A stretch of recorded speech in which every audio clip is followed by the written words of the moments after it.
Nous écoutons de le Rorate Shelley, Bird Royal Book Number 1, 1605. Nous sommes le mercredi 16 décembre et toute la liturgie est consacrée à cette pluie bienfaisante qui descend des cieux pour en distiller une rosée. Et cette lecture d'Isaïe qui ouvre la liturgie est très importante parce que les commentateurs et les pères de l'Église ont toujours vu dans cette rosée, ce ciel qui déverse sa rosée, la puissance féconde de l'Esprit Saint qui vient précisément féconder non seulement la terre, lui donner la vie, mais en particulier, il y a 2000 ans, la petite jeune fille de Palestine, Marie, qui a dit oui et qui a été comme embombrée, comme disent les théologiens, de la puissance de l'Esprit Saint pour devenir la mère du Sauveur, Jésus-Christ. Il y a dans cette prophétie d'Isaïe, que l'on lit au chapitre 45, toute une expérience spirituelle profonde de la rencontre avec le Seigneur qui féconde nos vies, mais qui le féconde non pas avec force et en nous forçant, en se frayant un chemin avec, je dirais, orage et éclair, mais par une rosée. C'est le psaume 84 qui nous le dit aussi. « Ciel, répand ta rosée, nuée fait pleuvoir le juste. J'écoute, que dira le Seigneur Dieu.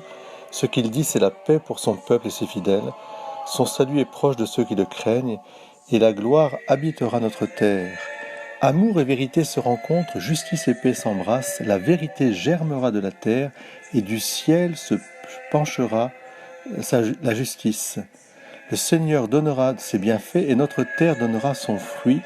La justice marchera devant lui, et ses pas traceront le chemin. » Dans ce psaume 84, qui est le psaume par excellence de l'Avent, les pères de l'Église, les théologiens, les saints aussi qui ont médité ce psaume ont toujours vu l'annonce mystérieuse de cette fécondité dont la Vierge Marie sera le héros.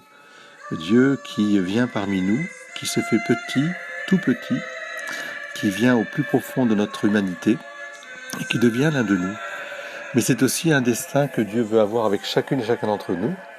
L'incarnation de Jésus est une réalité qui doit se faire chair aussi en nous. Alors que le Seigneur répande abondamment cette rosée, que le ciel répande sa rosée, que de la nuée fasse pleuvoir le juste, et que pour cela invoquons le Saint-Esprit, l'Esprit Saint. Alors allez dire et annoncer à Jean ce que vous avez vu et entendu, comme dira Jésus. Eh bien, voilà les fruits des bonnes œuvres que nous devons, je dirais, pratiquer. Annoncez à Jean ce que vous avez vu et entendu. Les aveugles retrouvent la vue, les boiteux marchent, les lépreux sont purifiés, les sourds entendent et les morts ressuscitent. Les pauvres reçoivent la bonne nouvelle. Heureux celui qui ne trébuchera pas à cause de moi. Bon mercredi à tous. Que le Seigneur vous bénisse.